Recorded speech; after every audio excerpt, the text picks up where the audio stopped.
Seberapa pentingkah backtesting? Oke, jadi banyak pertanyaan yang beredar di luaran sana, teman-teman. Backtest ini penting atau nggak penting sih sebenarnya? Oke, yang namanya backtest penting atau nggak penting? Jadi teman-teman, yang perlu kita ketahui sebelumnya dulu ya, yang perlu kita ketahui, yang bikin penyebab pemula trading itu nggak kemana-mana itu kira-kira kenapa? Pertama ya kan, gonta-ganti sistem trading pertama. Nah ini kan entah itu metode dan lain-lain, tapi biasanya ke metode sih kalau ini ya kan. Nah ini pertama. Terus apalagi biasanya penyebabnya? Coba kita bedah dulu. Yang paling umum aja lah, yang paling umum. Pertama kan gonta-ganti sistem trading. Terus yang kedua apalagi? Target profit tidak realistis. Yang pertama, yang kita bahas dulu pertama teman-teman, penyebab pemula itu nggak kemana-mana atau ya tadi boncos terus. Nih, yang tentunya penyebab margin call ya, penyebab utamanya. Pertama, gonta-ganti sistem, target profit tidak realistis. Terus apa? Biasanya yang paling umum tidak terima kalau hit stop loss, ya kan?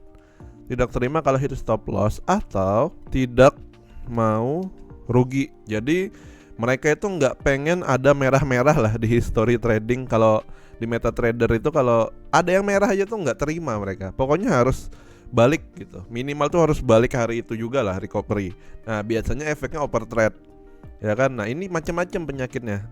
Tapi yang jelas paling besar penyebabnya itu kan gonta-ganti sistem trading, target profit tidak realistis dan tidak terima kalau hit SL atau tidak mau rugi. Nah kira-kira ini penyebabnya apa teman-teman? Pertama ya, kalaunya hit SL kira-kira ya di trading, di bisnis kira-kira yang namanya rugi normal apa enggak? Normal dong, namanya bisnis. Kalau nggak mau rugi ya nggak usah trading gitu loh, simpelnya. Nah kadang orang-orang itu nggak terima gitu. Win trade harus 90% gitu. Nggak boleh ada SL kalau bisa biru semua. Nah itu nggak bisa teman-teman. Teman-teman terusin kayak gitu stylenya bakal boncos juga akhirnya. Kenapa? Karena nggak realistis. Tetap ada hari lossnya. Ketika kita paksain harus biru bakal rugi. Kenapa? Efeknya overtrade jadinya. Biasanya gitu. Nih normal. Jadi rugi itu normal apa enggak? Normal. Cuman yang perlu kita ketahui di sini kan adalah risknya apa? Rugi yang terukur. Ya. Kalau rugi nggak terukur, ya mending nggak usah trading gitu loh. Jadi teman-teman, yang namanya trading wajar, yang namanya rugi. Yang perlu kita ketahuin sebelum bahas backtesting ya. Jadi rugi itu wajar, normal, tapi rugi yang terukur. Nah ini perlu namanya money management. Penyakit setelah itu adalah targetnya nggak realistis. Biasanya yang pakai ini modal kecil, pengen dapat besar. Nah, dalam tanda kurung ya, dalam waktu singkat. Oke. Modal kecil pengen dapat besar, boleh nggak? Boleh aja. Cuman ini yang perlu kita garis bawahin. Mereka pengen dalam waktu singkat. Ya, ini kesalahan fatalnya adalah dalam waktu singkat ini. Modal kecil pengen dapat besar, boleh nggak? Boleh. Cuman kalau secara sehat, ya sabar. Teman-teman, namanya bisnis. Nah cuman yang kebanyakan orang itu dalam waktu singkat, dia pengen satu hari aja. Misal modal $10 target $1.000, target $500 dalam satu malam. Boleh nggak kayak gitu? Boleh. Cuman nggak sehat jadinya teman-teman. Efeknya nanti bakal kemana-mana gitu. Nah terus gonta-ganti sistem trading. Nah ini sebenarnya biasanya ini dikarenakan banyak hit SL atau loss beruntun. Nah biasanya efeknya pemula bakal ganti haluan di sini. Dia nggak setia lagi sama sistem tradingnya. Nah ini teman-teman, penyebab penyakit ini berefek apa? Berefek ke pemulanya tidak kemana-mana sampai hari tua. Oke? Efeknya bakal kayak gini teman-teman ya. Nah ini dia, kita warna hitam nih.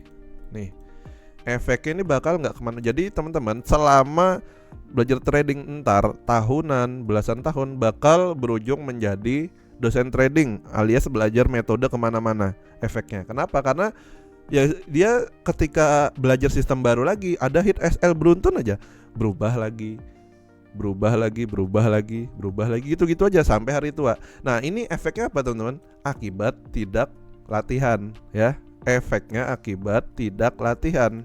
Tidak latihan. Nih, latihan di sini yang dimaksud apa? Back testing ya.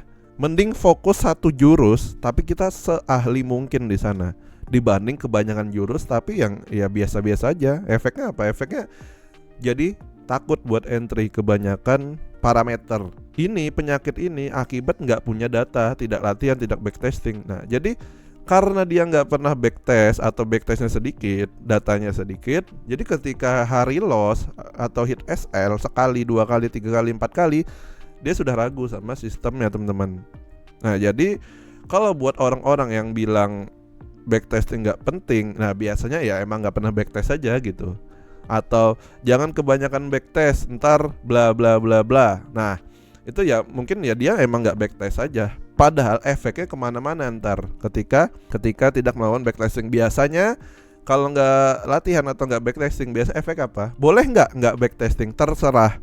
Cuman kalau saya pribadi wajib backtesting atau latihan dalam kurung. Nah, biasanya teman-teman kalau tidak latihan atau tidak backtesting, efeknya bakal pertama buang-buang uang di market kedua ya, berdarah-darah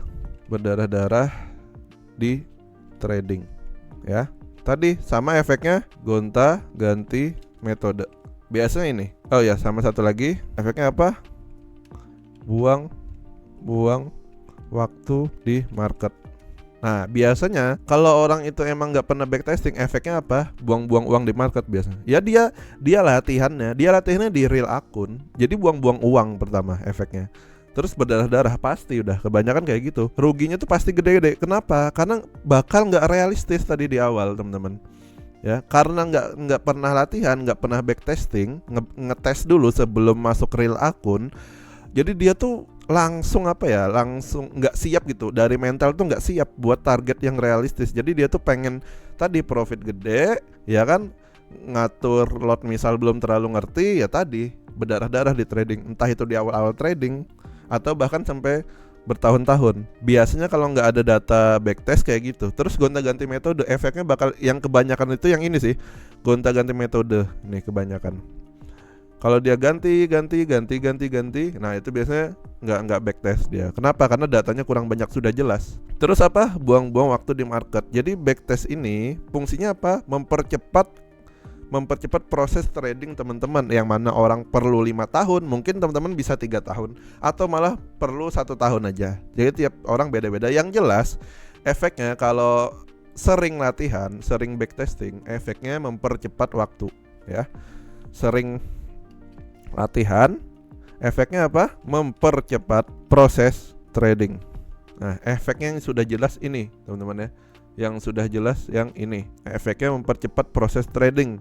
Jadi kenapa kayak gitu teman-teman? Jadi ketika kita latihan, ketika kita backtest, poin pertama kita jadi lebih tajam dengan metode kita ya. Pertama lebih tajam dengan metode kita sendiri, apapun itu, entah teman-teman pakai SNR, chart pattern atau SND atau apapun itu, terserah. Yang jelas kalau sering latihan kita bakal tajam lah dari matanya teman-teman ya, dengan dengan metode kita sendiri. Terus apa? Percaya dengan metode sendiri dan tidak takut entry ya. Ketiga, target realistis. Nah, kenapa kayak gini teman-teman? Jadi target bakal realistis efeknya. Ketika kita sudah nge-backtesting misal 3 tahun, 5 tahun atau berapapun itu, kita bakal tahu hasil tradingan kita dengan mata kita sendiri, dengan kita garis sendiri di market, dan hasil akhirnya kita tahu dengan mata kita sendiri. Kita bakal lebih realistis teman-teman dibanding tidak pernah backtest. Ya, biasanya kalau tidak pernah backtest, dia nggak ada ekspektasi bakal profit berapa, bakal loss berapa, bakal SL beruntun berapa kira-kira gitu loh. Nah, itu sudah jelas belum pernah backtest. Jadi efeknya apa? Makanya tidak realistis. Tadi $10 pengen jadi $1.000 dalam satu malam misal. Dia nggak realistis. Kenapa? Dia nggak pernah ngetes. Ternyata ketika dites, oh ternyata tidak memungkinkan kalau kayak gitu. Bisa nggak di forex $10 jadi $1.000? Nggak ada yang nggak mungkin di forex. Cuman realistis apa enggak gitu aja pertanyaannya. Tapi nggak ada benar atau salah di dunia trading. Cuman ini jalan yang saya pilih dan dari mentor-mentor saya kayak gini juga. Kenapa? Ini yang bikin kita bisa survive di dunia trading dalam jangka panjang, teman-teman. Target yang realistis. Nah biasanya dia bakal nggak realistis ketika nggak pernah backtest. Kenapa? Karena dia nggak ada ekspektasi gambaran tradingan dia tuh bakal profit berapa, bakal loss berapa, win rate-nya berapa, bakal loss beruntun berapa. Nah jadi efeknya kemana teman-teman? Ganti metode lagi, ganti metode lagi sampai di hari tua kayak gitu-gitu aja. Jadi tinggal teman-teman pilih, pengen nggak latihan langsung deposit aja atau fokus latihan dulu teman-teman. Fokus latihan dulu, pelan-pelan kita tahu hasil kita, lalu terus ke akun demo, pelan-pelan ke akun send, baru ke akun real. Modal dan lain-lain nyesuaiin dengan data kita sendiri, terserah teman-teman. Modal bukan, jadi pada akhirnya modal bukan yang nomor satu, bukan yang prioritas, tapi adalah skillnya dulu teman-teman. Untuk modal di dunia trading banyak teman-teman caranya, entah itu teman-teman bisa kerja atau buka copy trade, macam-macam kan. Yang penting kan portonya, kalau portonya bagus ya udah nanti otomatis ya entah itu investor dan lain-lain. Cuman nomor satu adalah skillnya teman-teman. Skillnya apa? Skill trading yang sehat. Versi saya sendiri, versi mentor-mentor saya ya kayak gini lah kata-kata beliau. Jadi backtest itu teman-teman, kita bahas ke backtest. Jadi backtest, caranya backtest gimana bang? Jadi backtest ini simpelnya adalah mundur ke masa lalu, oke? Untuk testing metode kita. Jadi backtest ini kita simpelnya adalah mundur ke masa lalu. Misal kayak ini kan kayak di USD JPY sekarang, kita mundur aja misal 1 tahun ke belakang, kita mundur terus kita majuin gitu. Nah kita tes sistem kita gitu, bakal profit berapa, SL berapa dan lain-lain gitu. Itu adalah backtesting ya. Jangan kebalik forward testing sama backtest. Backtest bukan berarti di masa sekarang, enggak. Kalau backtest itu kita mundur ke masa lalu berapa tahun. Bisa via TradingView, bisa MetaTrader. Ya, terserah teman-teman. Yang penting di backtesting. Nah, terus backtest minimal berapa data? Atau minimal berapa tahun. Nah kalau saya biasanya patokan teman-teman ya, patokan adalah minimal 100 data ya. Nah cuman untuk backtest ini bukan berapa tahun itu, bukan berapa 3 tahun minimal 5 tahun, enggak. Sebenarnya backtest kita perlu 3 kondisi, yaitu kondisi bullish, kondisi bearish, sama kondisi sideways. Nah jadi poinnya adalah ini sebenarnya bukan berapa ratus data, bukan berapa tahun mundur ke belakang. Sebenarnya backtest poinnya adalah kita perlu 3 kondisi ini. Ketika di kondisi bullish, sistem kita gimana responnya? Atau dalam kondisi bearish gimana? Atau dalam kondisi sideways. Jadi jangan jangan ketika tren doang dites, ketika sideways harus dites juga apakah tetap bertahan apa enggak sistemnya. Jadi kalau bisa bahkan wajib sejujur mungkin ketika backtest. Jadi jangan dibagus-bagusin lah, sejujur mungkin lah teman-teman, karena itu efeknya bakal ke kita sendiri kok di masa depan ntar. Nah kayak gitu. Jadi perlu 3 kondisi ini, cuman ya 100 data lah ya. Kalau M15 mundur 3 tahun kan sudah banyak banget tuh datanya harusnya. Atau H1 terserah, kalau tahun terserah. Cuman saran 100 data dan ada dalam 3 kondisi ini. Semakin banyak data semakin bagus. Semakin lama tahunnya semakin bagus. Biasanya kan kondisinya ya, kondisi marketnya ya ada 3 kondisi ini harusnya ya. Semakin banyak tahunnya dimundurin. Cuman poinnya ini, ketika backtest ntar direkap yang TP berapa, yang SL berapa, baru disimpulkan lah teman, disimpulkan kayak gitu hasil akhirnya. Nah kita dari situ teman, kita baca bakal lebih realistis efeknya realistis, otomatis aja.